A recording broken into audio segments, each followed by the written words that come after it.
and welcome back to the For the Badge podcast. It's been a crazy weekend in the Premier League.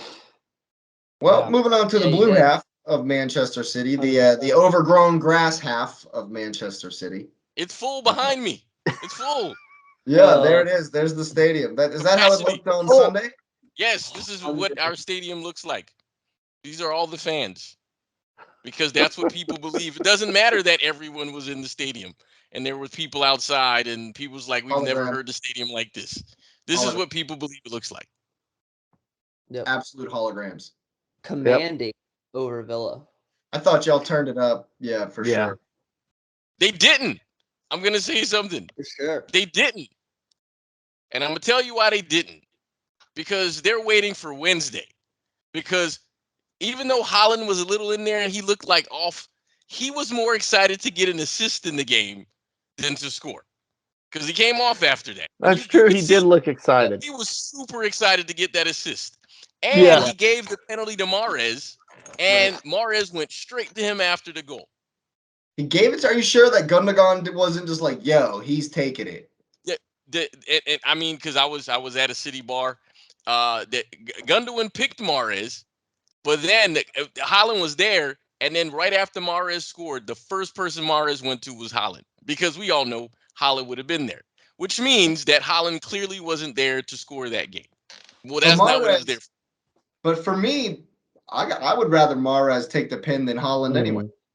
No, I disagree with that. But I hear you, because Mahrez is actually the penalty taker for the team. He is the actual designated penalty taker. So he's supposed to be taking the penalties anyways. Well, why would you? Well, then why do you disagree with that? I don't like him taking penalties. I prefer Haaland to take the penalties. But I mean, it's just, it is what it is. If we go back, it was 3 seasons ago, and Mahrez had a run of rough form, and he was the penalty taker, and he was taking some awful penalties. And the funny thing about Mahrez is when he's not in form, he's not in form. And because even he was sulking, like the first half of the season, he was sulking because he didn't get to play in the World Cup. That's literally why he was sulking, because as soon as the World Cup was over, all of a sudden we got regular Riyad Mahrez. But yeah, I mean, I think you want strikers to score, and because Haaland hadn't scored a bunch of goals recently in open play, and we've talked about it, I think for Haaland to see the net bulge from himself was important. But that's why I think his excitement for that assist, and it was a very good pass. Yeah, it was a very good pass. And it was literally the same pass that won us the league, mind you, from last year against the same team. And he was really excited, and I just think because the narrative is he only scores and that he can't do anything else, but he has 29 goal contributions on the season in the league. What was really scary in that play, what was really, really scary to me, and I said it to Lauren, and I said it again during the replay of that goal, was the one where the defender made a ridiculous header backwards, right? Mm-hmm. Yeah, he headed it away. Yeah. Haaland is so fast that Emi Martinez had to retreat. Yep. He was coming hard for the ball, but Haaland just turned on the lightning jets and he went from here to here, and it was like, and he was already, I was like, whoa. I'm like, I immediately was like, he is so fast. And every commentator was shocked he didn't take a shot. So fast. Yeah, I heard that. I mean, good grief. Like, I get it. I mean, I think that's a really good point, though, Lewis, that, Haaland found excitement in not scoring. And I think that's just another one of those steps of maturation for a guy in a team, becoming part of the team. Because there's been times this year where Haaland looks upset because somebody else is not getting the ball to him. And for him to actually go, because he had a chance to score there easily. Knowing him, he puts that in the back of the net. But he was more concerned about getting the ball to somebody else. And that's scary too. Because once he starts playing like that, with what the talent is around him, it's going to be hard to stop. Well, the thing that's really important is that he has, while he's not necessarily competition, but the striker behind him is Alvarez, who is literally a workhorse. And while he doesn't make all the right plays, he makes the plays for the team. And because he makes the plays for the team, that makes, if I'm Guardiola, I'm like, I mean, if I'm picking a guy and I'm playing the team and I need a guy to make the right play, I'm picking him because he fits the flow of the game. So you got to think, all right, people only think I want to score, and I don't fit the flow. I gotta do some other things to make myself more available. Because there were a couple of times you saw him starting to track back a little bit to touch the ball. He was going to get he was playing very differently in that game. And the City still didn't look absolutely in form yet. I mean, I think Jake, you wrote if Kyle Walker was hurt, which several commentators made a comment about that as well, because he looked kind of out of it. So I don't think City was at their best. I knew they were going to score goals and they were going to be pissed off. But I think this game coming up is the one where I think they're excited for it now, because Arsenal now has a us against the world kind of mantra going on now, but it's against the referees. And City has the us against the world against, well, the world. And so so there's a different level of a us against the world going on. That who's the most freaking who's the most ostracized right now. Yeah. I'm not But gonna it's lie, in got the London. biggest shade chip on from their a lot shoulder. of different fan groups throwing Arsenal's way. I've seen some shade from a bunch of different fan groups throwing Oh no, Arsenal. yeah. Well, it's funny because when City won, and I didn't share any of them because it's not really worth it. But I've seen quite a few where people are like Arsenal are looking to they're the ones who want to file extra charges against City because now they're starting to catch them. And I'm like, I'm a fan of the game. I just want quality games on the pitch. The other stuff I just is want to play whatever. soccer, right? Just let us play football. I'm here for the banter. I mean, I'm here, that we can have a laugh about whatever, and whatever the result is at the end of the day is the result. As long as both teams were given a fair chance and we didn't let an external thing affect the game. Yep. 100%. So what are you thinking on what are you thinking about Wednesday? What are you seeing? How do you think it's gonna play out? Push.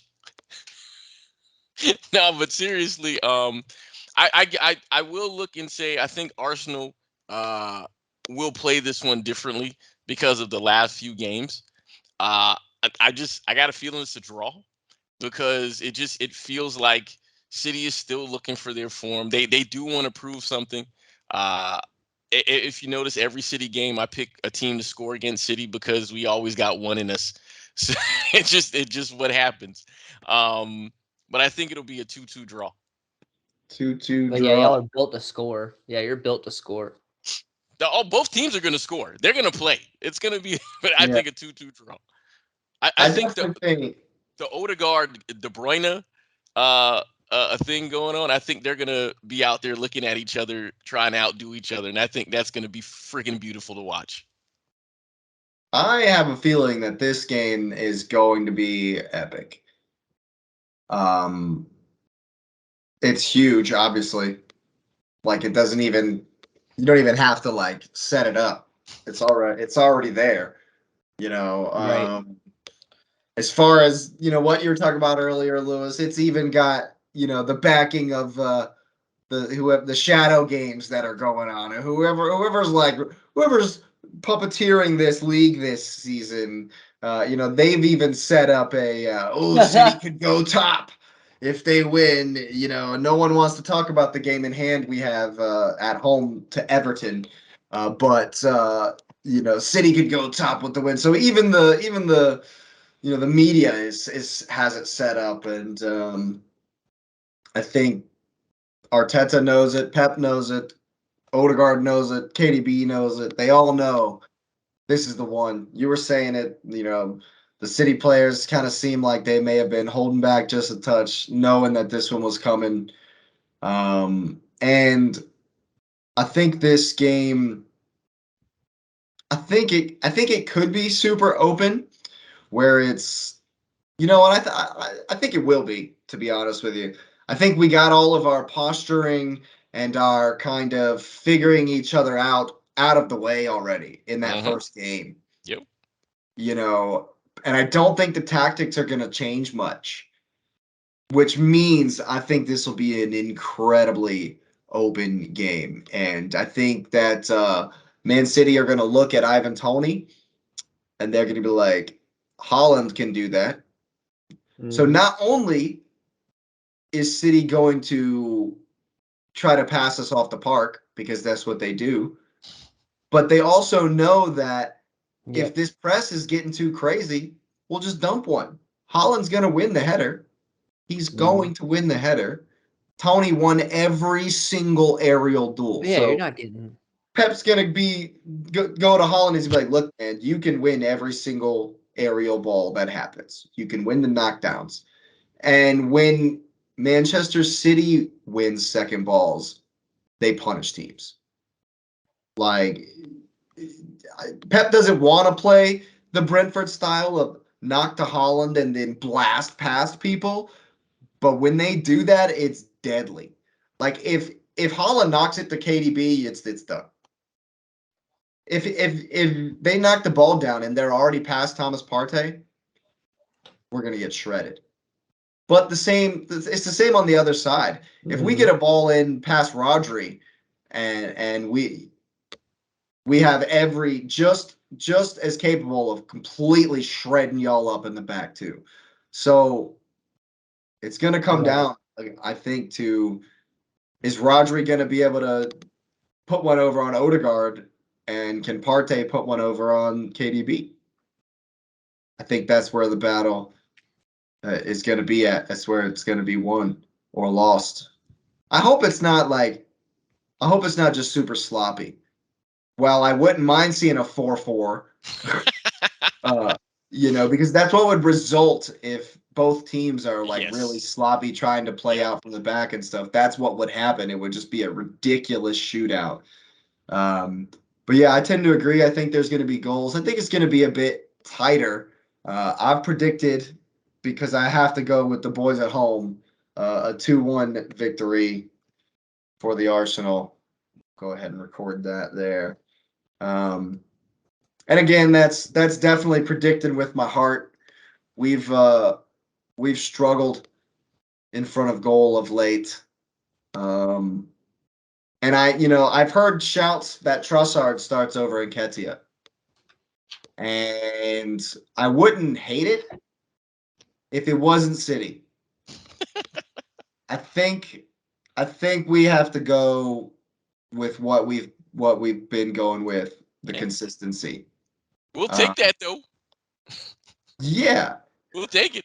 Of course you would. Of course you would. But I think if we lose this game, there will be a lot of talk about missing Gabby Jesus. About us, if we struggle to score. Well, he'll be back for the next one for sure. What were you gonna say, Patrick?